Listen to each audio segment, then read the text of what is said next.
Pra vëllezër të ndërshëm, fortifikata e muslimanit në kohën e sprovave është armatosja e vetës së tij me dituri. Ai që din nuk është i barabartë që sikur ai që nuk din. Dietarët janë ata shpëtimtarët, anija shpëtimit si ka qenë anija e Nuhit alayhi salatu wassalam zamanin e tyre.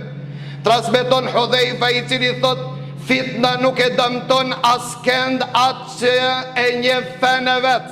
Njoftoje fen tonë, nuk ka mundësi që askush të lëkunde nga feja jote deri në ditën e Kiamet. Pra mësimi dhe kërkimi diturisë është obligim për çdo besimtar. Pra anija e shpëtimit është që të mësosh dinin e Allahut. Nëse nuk e njohuri për dinin e Allahut, atëherë rri për rreth dietarëve për çka kse. Ato janë ekipi shpëtues që na ka porosit Allahu Azza wa Jall, që ne të konsultohemi me ato që din, nëse ne ka raste që nuk dim.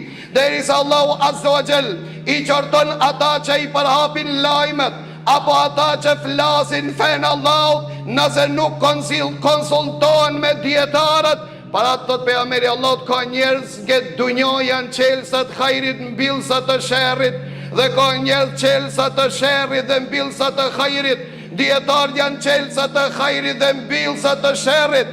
Qëndro me ta dhe qëndro për rreth tyre. Mëso nga ato që të shpëtosh dhe nxito në vepra të mira para se të goditin sprovat e ai i cili vepron në kohën e sprovave.